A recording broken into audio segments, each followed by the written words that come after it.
1979년 5월 25일 미국 뉴욕주 맨해튼 소호에서 당시 6세였던 아동 에이탄 페이츠가 실종되는 사건이 발생했습니다.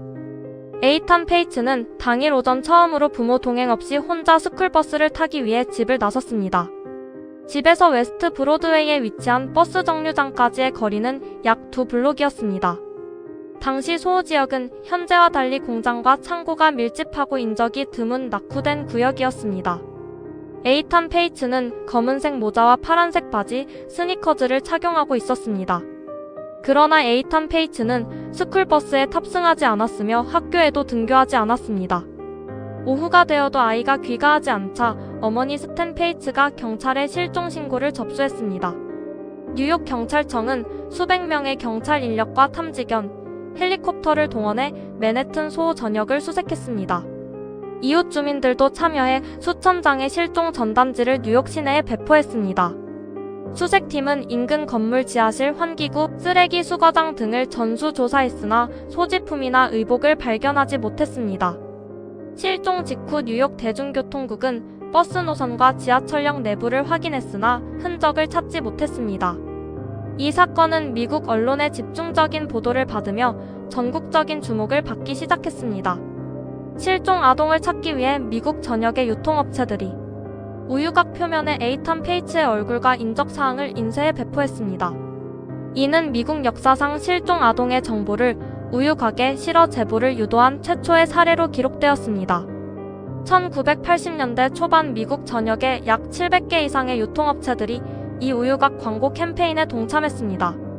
경찰과 연방수사국은 전방위 수사를 전개했으나 수년 동안 결정적인 단서를 확보하지 못했습니다. 조사 과정에서 아동 성범죄 전과가 있던 인물인 조스 라모스가 유력한 용의자로 지목되어 조사를 받았습니다. 라모스는 에이탄 페이츠를 집까지 데려다 주기로 계약했던 하차 도우미 여성의 남자친구였습니다. 당국은 그의 거주지를 수색하고 가택 조사를 실시했습니다. 그러나 민사재판에서 그가 실종과 연관이 있다는 판결을 받았음에도 형사 기소를 위한 물리적 증거는 발견되지 않았습니다. 결국 조스 라모스는 에이탄 페이츠 납치 및 살인 혐의로 형사 기소되지 않았습니다. 사건 발생 후 22년이 지난 2001년 뉴욕 법원은 유해가 발견되지 않은 상태에서 에이탄 페이츠에 대한 법적 사망 선고를 내렸습니다. 에이탄 페이츠의 부모는 제보를 받기 위해 실종 당일 살던 아파트와 전화번호를 수십 년간 그대로 유지했습니다. 사건의 전환점은 실종 33주기이던 2012년 5월에 발생했습니다. 연방수사국과 뉴욕 경찰청은 맨해튼 소호의 한 건물 지하실을 다시 굴착 수색했으나 성과를 얻지 못했습니다. 그러나 이 수사 소식이 언론에 보도된 후 뉴욕 경찰청에 결정적인 제보가 접수되었습니다. 제보자는 자신의 친척인 페드로 에르난데스가 과거 가족 모임에서 자신이 뉴욕에서 아이를 죽였다고 고백했다고 진술했습니다. 경찰은 뉴저지주에 거주하던 페드로 에르난데스를 체포해 신문을 진행했습니다. 2012년 체포 당시 페드로 에르난데스는 51세였으며 뉴저지주 캠든에 거주하고 있었습니다.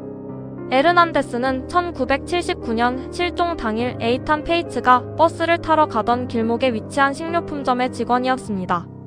당시 식료품점 점주와 주변 상인들은 페드로 에르난데스가 사건 직후 갑자기 직장을 그만두고 연고가 없는 다른 지역으로 이주한 정황에 대해 진술했습니다.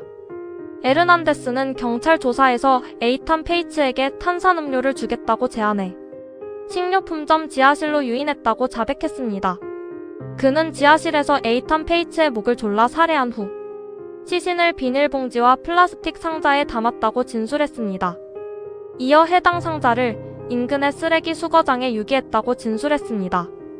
뉴욕 경찰청 본청 기동대와 연방수사국 요원들은 2012년 자백 직후 쓰레기 매립지 후보지들을 재검토했습니다. 경찰은 식료품점 내부의 지하실 평면도와 1979년 당시의 건축물 대장을 대조해 자백의 진위 여부를 확인했습니다. 검찰은 페드로 에르난데스를 2급 살인 및 1급 납치 혐의로 기소했습니다. 2015년에 열린 첫 번째 재판은 총 4개월 동안 진행되었으며 10명 이상의 증인이 출석해 증언했습니다. 재판에서 변호인 측은 에르난데스의 지능지수가 낮고 환각을 보는 정신질환을 앓고 있다고 주장했습니다. 변호인은 그의 자백이 경찰에 장시간 신문에 의한 허위 자백이며 시신이나 소지품 등 직접적인 물증이 없음을 강조했습니다. 검찰은 에르난데스의 자백 동영상이 강압 없이 정당한 절차에 의해 녹화되었음을 입증했습니다. 그러나 배심원단 중 한 명이 끝까지 무죄 의견을 고수하면서 배심원 의견 불일치로 인해 미결정 재판이 선언되었습니다. 뉴욕 검찰은 즉각 재심을 청구했고 2016년 가을 두 번째 재판이 시작되었습니다. 재심 재판부는 에르난데스가 과거 지인들과 교회 구성원들에게 수차례 범행을 언급했던 진술의 일관성을 검토했습니다. 에르난데스의 전 처와 친척들은 그가 평소에 죄책감을 토로했던 구체적인 날짜와 장소를 법정에서 진술했습니다. 2017년 2월 14일 두 번째 재판의 배심원단은 9일간의 심의를 거쳤습니다. 재심 배심원단은 최종적으로 전원 일치 유죄로 결론을 내렸습니다. 2017년 4월 뉴욕주 대법원은 페드로 에르난데스에게 최소 25년형에서 종신형을 선고했습니다. 에이탄 페이츠의 아버지 스탠 페이츠는 재판에 매일 출석하여 피고인의 최종 선고 과정을 직접 참관했습니다. 판결문은 피고인의 범행이 아동을 대상으로 한 계획적 납치 및 살인에 해당함을 명시했습니다. 선고 이후 변호인 측은 항소했으나 항소법원은 이를 기각하고 원심 판결을 유지했습니다. 수사 기록에 따르면 에르난데스의 자백 외에 에이탄 페이츠의 유골이나 옷가지 등 물리적 증거는 발견되지 않았습니다. 이 판결은 미국 사법 역사상 시신 없는 살인 사건에서 자백과 정황 증거만으로 유죄를 이끌어낸 주요 사례입니다. 에이탄 페이츠가 실종된 날짜인 5월 25일은 1983년 로널드 레이건 대통령에 의해 국가 실종아동의 날로 제정되었습니다. 레이건 대통령은 대통령 선포문을 통해 아동 보호 및 유괴 범죄 근절을 위한 국가적 시스템 강화를 선포했습니다. 이 사건을 계기로 1984년 미국 전역에 실종아동 전담기구인 전미 실종학대아동센터가 설립되었습니다.